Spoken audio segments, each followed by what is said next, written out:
자, 이번 시간은 경제 현안을 보다 쉽게 풀어보는 경제 읽기 시간입니다. 오늘도 다양한 경제 이슈들 김대호 경제학 박사와 함께 짚어보겠습니다. 어서 오십시오. 네, 반갑습니다. 네, 저희가 앞서 정훈 특파원의 리포트로도 확인을 했습니다만 미국 경제에 빨간불이 들어왔습니다. 성장률이 예상치에 크게 못 미쳤다고 하던데 얼마만큼 심각한 거예요?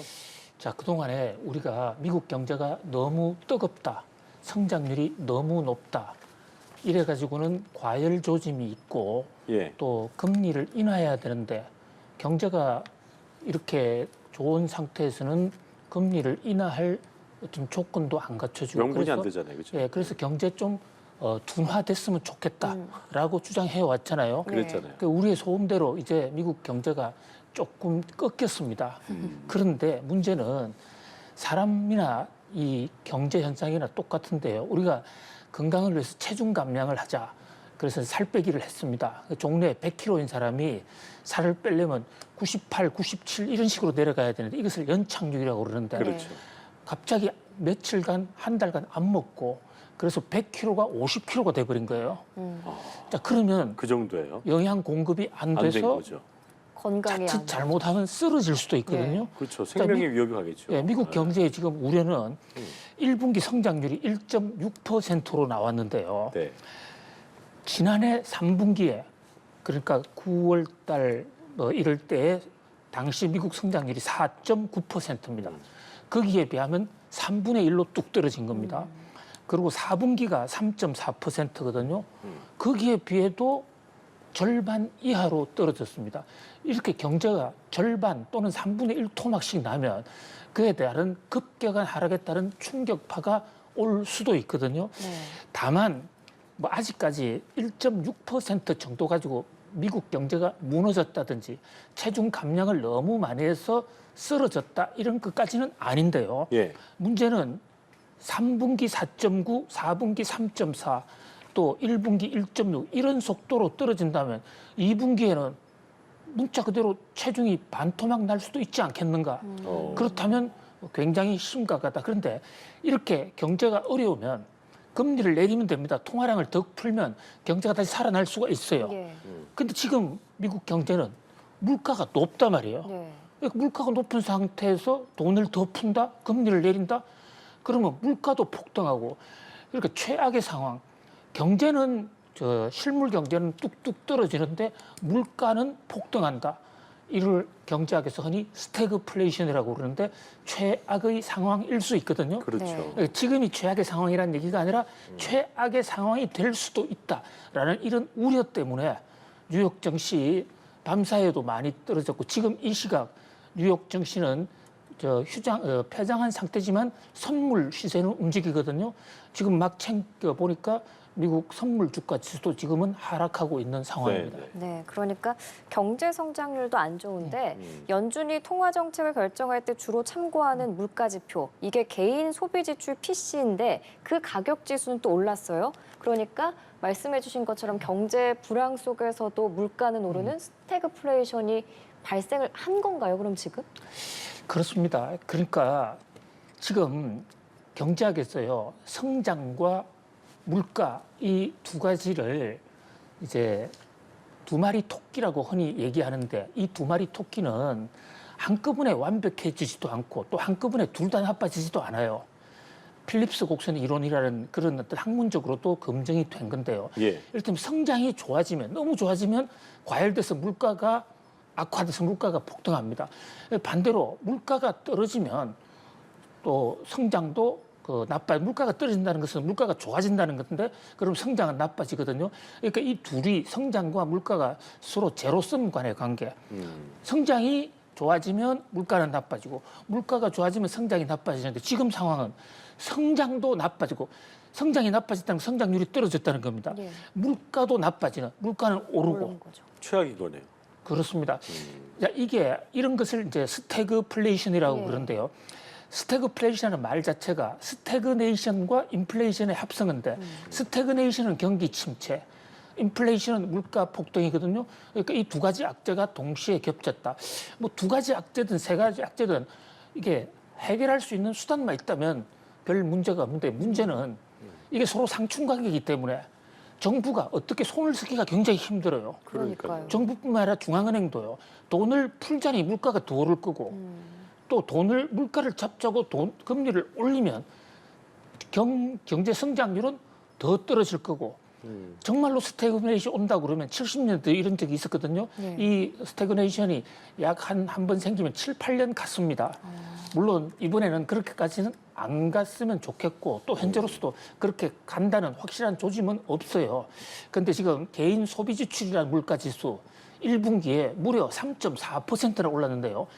이게 근원으로 따지면 3.7%까지 올랐어요. 우리 물가 억제 목표가 2%인데 3.4 또는 3.7이라는 것은 목표 대비 2배나 올라 있다. 예. 자, 오늘 밤에 이제 3월 달 월별 PCE 물가 지수가 나옵니다. 그렇죠. 여기서도 또 높다면 좀 미국 경제의 어떤 스태그네이션 우려가 조금 더 커지지 않을까 이런 우려가 제기되고 있는 상황입니다. 아까 이제 제니 옐런 장관 물론 뭐 정부 측 인사이기 때문에 뭐 미국 경제는 매우 좋은 흐름을 보이고 있다 이렇게 얘기를 했었는데 뭐 특이하지만 걱정스럽지 않은 사유들에 따른 수치다라고 얘기했거든요. 근데 보면은 사실 뭐 연준 금리 셈법은 지금 상황 때문에 복잡해질 것 같기도 하고 예. 정부 측은 이렇게 얘기하고 예.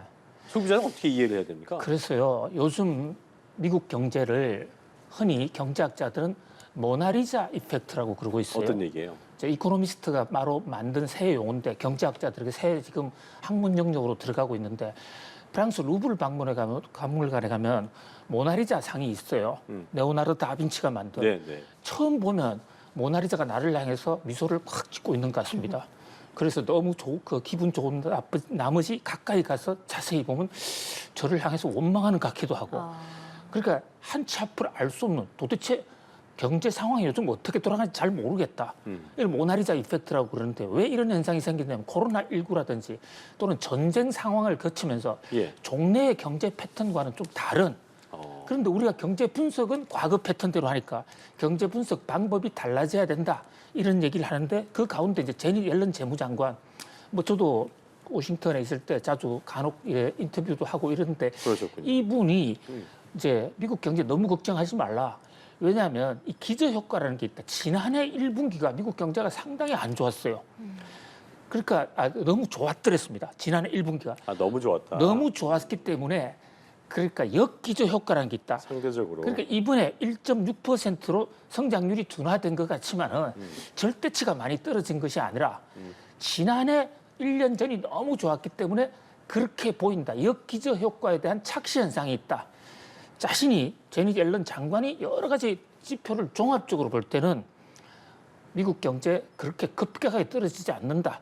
한마디로 이제 제니 옐런이 보는 모나리자는 미소를 보고 있고 또 일부 뉴욕 증시에서는 모나리자의 저주를 보고 있기도 한데 현재로서는 뭐 누가 옳다 단정적으로 얘기하기는 좀 어려운 상황이라고 볼 수 있습니다. 그런 네. 거군요.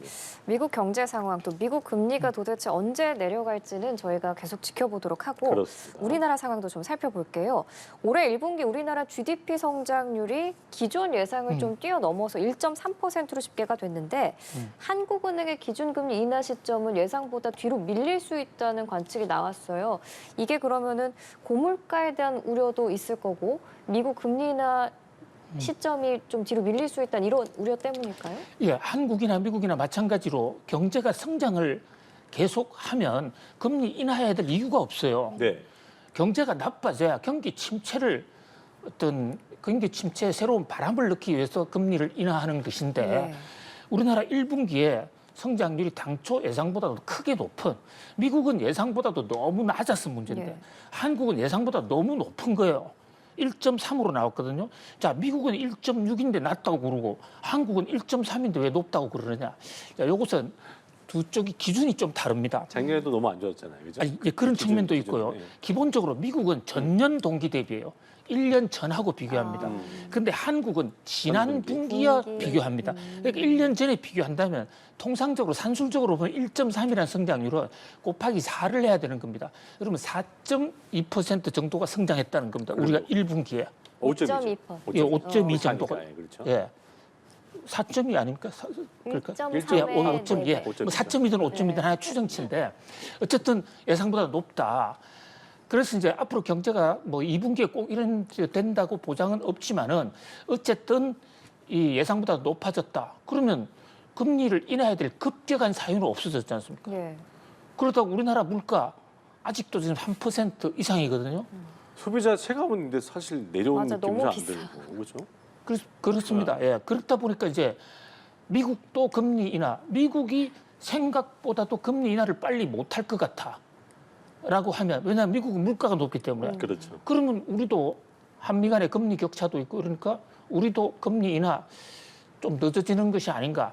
그러니까 겉으로 보면 우리나라 1분기 성장률이 1.3으로 해서 당초 예상 2배 수준이고 굉장히 좋은데 그러나 우리가 지금 소원하던 금리 인하로에는 오히려 더 마이너스가 되는 그런 아주 아이러니 상황이 빚어지고 있습니다. 박사님이 한참 그 금리 올라갈 때 올라가는 것도 중요하지만 정점 찍는 것도 중요하지만 이거 개마고원 금리라고 하는 이 고원 금리로 계속 얼마만큼 지속되느냐 이게 중요하다 하셨는데 이게 지금 계속 지속되고 있는 상황이고 우리는 지금 지난 분기에 비해서는 또 성장률이 올라갔기 때문에 정부 입장에서 뭐 추경의 어떤 동력도 좀 떨어진 상황인 것 같고 예, 굉장히 중요한 지적을 해주셨는데요. 이제 경제학자들이 개마고원 금리라고 흔히 부릅니다. 그러니까 금리는 산에 올라갔다 내려오는 거하고 똑같지가 않아요. 그러니까 산에 올라가면 반드시 올라가면 정상에서는 오래 있지 않고 내려가야 되는데 금리라는 것은 계속 올라갈 수도 있고 또 올라갔는데 개마고원처럼 옆으로 정상이 평평해져 있는 경우도 있습니다. 결국 금리가 언제 다시 내려오느냐는 것은 거시경제 지표가 안정이 되는 그러니까 성장률은 좀 둔화되면서 물가도 안정되는 요 두 가지 성장과 물가 두 마리 토끼가 금리 인하 조건으로 맞춰줘야 되거든요. 그런데 지금 미국도 엇나가고 있고 우리나라 상황에서도 지금 성장률이 너무 높여 나왔다. 1분기 성장률이 높여 나왔다는 것은 금리 뭐 특별히 급하게 인하할 이유가 없다는 그런 어떤 논리적 인과관계가 성립이 되고요. 네. 또 하나는 지금 우리나라 경기가 상당히 안 좋으니까 추경하자. 그래서 1인당 25만 원씩 고용이 나오고 있죠. 예, 줘서 소비를 진작시키자. 네. 그런데 1분기 GDP 1.3% 성장, 전분기 대비로 성장한 그 내용을 보니까 민간 내수 소비가 1년 만에 최고로 높아진 겁니다. 그랬군요. 예. 그러니까 내수를 진작하기 위해서 1인당 25만 원씩 줘야 될 이유가 적어도 1분기 지표상으로만 보면 또 없어진 거예요. 근데 그러나 이 대목에 대해서도 그 반대하는 다르게 보는 사람들은 한국은 또 역기저효과가 아니라 반대로 기저효과로 작년에 소비가 워낙 줄었기 때문에 지금 민간 소비가 늘어나는 것처럼 착시 현상이 생겼다. 그래서 아직 완전히 경제 회복됐다고 볼 수가 없으니까 추경이 필요하다라는 주장도 서로 지금 엇갈리고 있는 상황입니다. 네, 알겠습니다. 오늘 경제 읽기 김대호 경제학 박사와 함께했습니다. 고맙습니다. 고맙습니다. 감사합니다.